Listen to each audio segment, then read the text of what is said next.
Plane में आगे नीतीश कुमार और पीछे वाली सीट पर तेजस्वी यादव बैठे हुए हैं। दोनों एक ही प्लेन में पटना से रवाना हुए दिल्ली के लिए और अलग अलग बैठकों में जाने के लिए। ये देखिए नीतीश कुमार को आप देख रहे हैं आगे वाली सीट पर, बिहार के मुख्यमंत्री नीतीश कुमार, और पीछे आप तेजस्वी यादव को पिछली सीट पर देख रहे हैं। अब बड़ा सवाल ये है कि एक ही प्लेन है, अलग अलग सीटें हैं, आगे पीछे की सीटें हैं। इस प्लेन के रास्ते के दौरान क्या कोई बात हुई होगी या नहीं हुई होगी, ये अपने आप में बड़ा सवाल है। हालांकि नीतीश कुमार पर नजरें इंडिया गठबंधन की भी हैं और एनडीए की भी हैं, अभी एनडीए का हिस्सा है। और ये देखिए ये नीतीश कुमार की उस वक्त की तस्वीर जब वो प्लेन में बैठ रहे थे और दिल्ली के लिए रवाना हो रहे थे। दिल्ली में दो अलग अलग बैठकें और दो बड़ी बैठकें। एनडीए की बैठक शाम 4:30 बजे, तेजस्वी यादव इंडिया गठबंधन की बैठक में हिस्सा लेने के लिए आ रहे हैं जो शाम 6 साढ़े 6 बजे के बीच मल्लिकार्जुन खड़गे के घर पे होने वाली है। और ये बहुत दिलचस्प तस्वीर है। उत्कर्ष का रुख करती हूँ पटना में मौजूद है, लगातार बिहार की सियासत पर नजर रखे हुए हैं कि आखिर नीतीश कुमार का अगला कदम क्या होने वाला है। उत्कर्ष, ये तस्वीर जो है ये काफी दिलचस्प है। आगे पीछे की सीट है और इस सफर के दौरान क्या कोई बात हुई होगी, अब तो सिर्फ कयास ही लगाए जा सकते हैं। लेकिन सफर पर रवाना होने से पहले तेजस्वी यादव ने एक बड़ा संकेत दिया, बड़ा बयान दिया। उधर नीतीश कुमार भी इस बार अच्छी बार्गेनिंग करेंगे, खबरें ये भी हैं।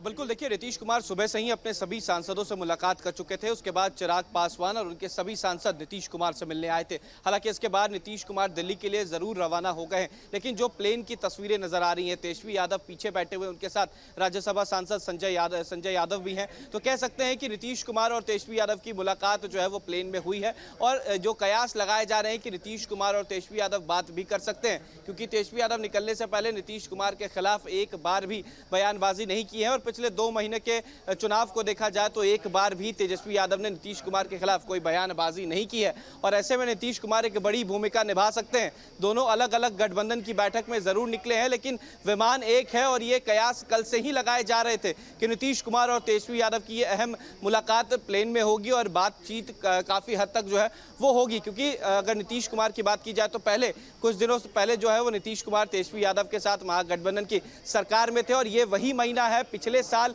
पटना में ही विपक्ष की बैठक हुई थी, सूत्रधार नीतीश कुमार थे। और अगले साल यानी कि इस साल जून में फिर से कह सकते हैं कि पाला बदल सकते हैं नीतीश कुमार। एक बड़ी जिम्मेदारी जो इंडिया गठबंधन में नीतीश कुमार को मिल सकती है। हालांकि क्या बातें होंगी जो प्लेन में हो सकती है ये फिलहाल अभी नहीं बताया जा सकता, लेकिन दोनों की मुलाकात काफी अहम है और कई मुद्दों पर दोनों की बातें जो है वो प्लेन में होंगी। बिल्कुल, अब ये देखने वाली बात होगी कि दिल्ली आने के बाद ये नेता क्या कहते हैं। अलग अलग बैठकों में तो शामिल होंगे, लेकिन क्या अगला कदम होगा ये तो नीतीश कुमार के आसपास के लोग भी नहीं बता सकते, क्योंकि जिस तरह का उनका पॉलिटिकल बैकग्राउंड रहा है। देखिए, सरकार गठन को लेकर जहां चिराग पासवान का कहना है कि पीएम मोदी और सीएम नीतीश कुमार के नेतृत्व में एनडीए ने अच्छा प्रदर्शन किया, तो वहीं तेजस्वी यादव का कहना है कि आज बहुमत के लिए बीजेपी अपने सहयोगियों के भरोसे है। सुनिए जरा।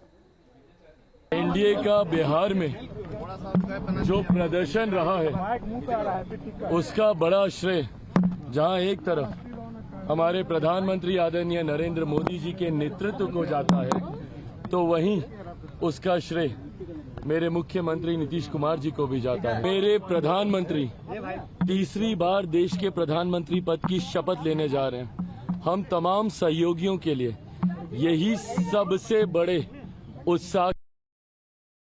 मोदी जी की बात करते थे कि मोदी फैक्टर वो खत्म हो गया।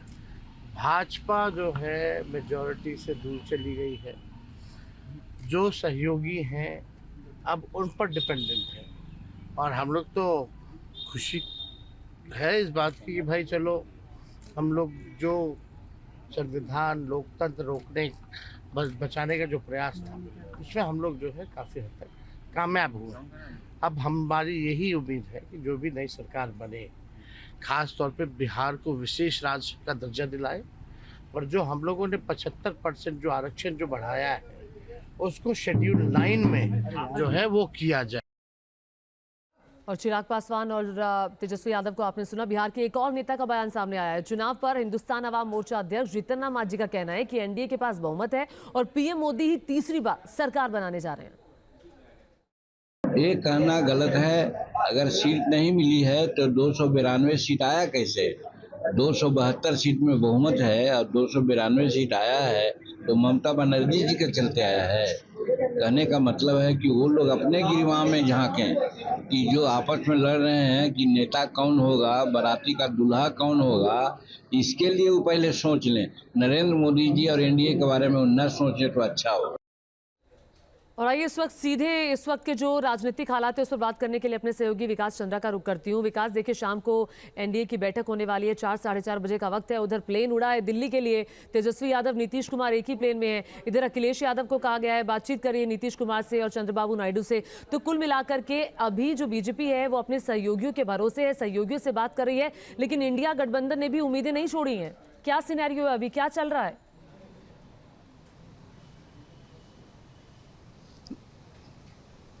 ये देखिए, बहुत दिनों बाद, यूँ कहें कि 10 साल बाद राजधानी दिल्ली में इस तरह की राजनीतिक हलचल देखने को मिल रही है।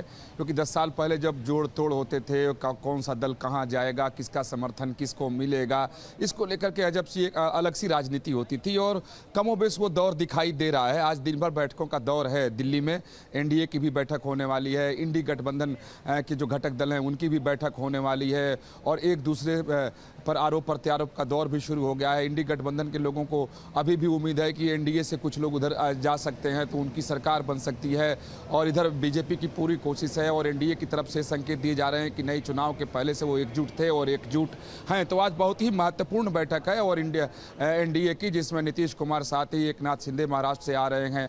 उसके बाद एक चंद्रबाबू नायडू की अहम भूमिका है। लेकिन कहीं ना कहीं राजनीतिक गलियारे में नीतीश कुमार और चंद्रबाबू को लेकर के आशंकाएं व्यक्त की जा रही हैं। हालांकि बीजेपी को बहुत आत्मविश्वास है और बीजेपी की तरफ से लगातार बयान दिया जा रहा है कि चाहे वो नीतीश कुमार हो या चंद्रबाबू नायडू हो या घटक दल के जो दूसरे दल हैं एनडीए के, वो सभी एक साथ हैं, एकजुट है और तीसरी बार सरकार बनने जा रही है और प्रधानमंत्री मोदी ही प्रधानमंत्री बनेंगे। ये लगातार बयान दिए जा रहे हैं। लेकिन कहीं ना कहीं बीजेपी इसको लेकर के काफ़ी गंभीर है और लगातार एनडीए के जो घटक दल हैं उनके नेताओं से के संपर्क में है बीजेपी। और नीतीश कुमार दिल्ली आ रहे हैं, तमाम एनडीए के नेता दिल्ली आ रहे हैं और प्रधानमंत्री के साथ वो बैठेंगे, उनके आवास पर यह बैठक होगी।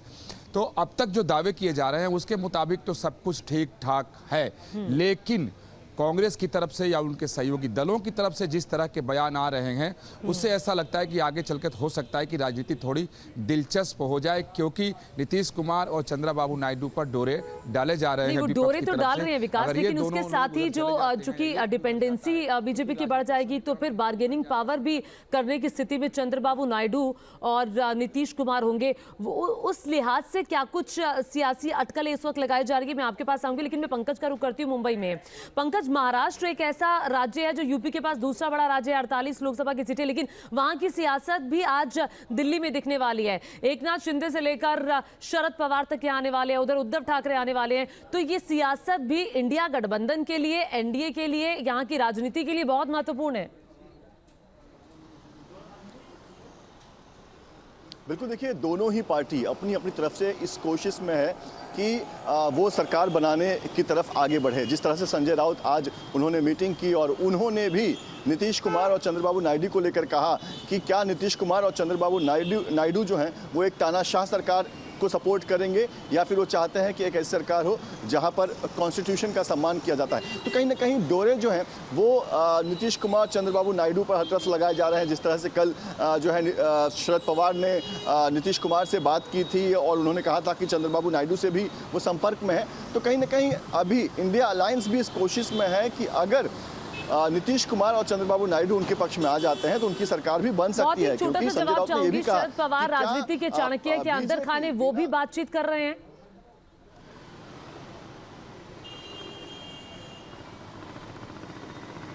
जी बिल्कुल, देखिए शरद पवार को जिम्मेदारी दी गई थी और वो कल से ही इस काम में लगे हुए हैं। हालांकि आज वो इंडिया गठबंधन की मीटिंग में भी जाएंगे। लेकिन एक बड़ी खबर मैं आपको दे दूं कि उद्धव ठाकरे जो कि आज इंडिया गठबंधन की मीटिंग में शामिल होने वाले थे दिल्ली में, उन्होंने आज का प्लान कैंसिल कर दिया है। अब वो कल जाएंगे, यानी कि कुछ रणनीति जो है वो उद्धव ठाकरे ने बदली है। तो अपने आप में यहाँ पर भी सवाल उठाए जाते हैं कि अचानक से उद्धव ठाकरे ने फैसला की बैठक में उद्धव ठाकरे नहीं आ रहे हैं। जी बिल्कुल, देखिए आज उद्धव ठाकरे इंडिया गठबंधन के बैठक में शामिल नहीं होंगे। वो आज मुंबई से रवाना नहीं हो रहे हैं। जी, इसकी वजह पंकज, देखिए अभी तक इस पर कोई कारण नहीं दिया गया है, लेकिन इसके मतलब कई निकाले जा सकते हैं कि आखिर उद्धव ठाकरे ने अचानक से प्लान क्यों बदला। क्योंकि कल ये तय हुआ था कि उद्धव ठाकरे आज दिल्ली में होने वाले इंडिया गठबंधन में शामिल होंगे, लेकिन अभी जो जानकारी आई है उसके मुताबिक उद्धव ठाकरे जो है वो आज दिल्ली नहीं जा रहे हैं। अब उन्होंने रणनीति में क्या बदलाव किया है वो आने वाले समय में पता चलेगा। क्यों किया है ये बड़ा सवाल है।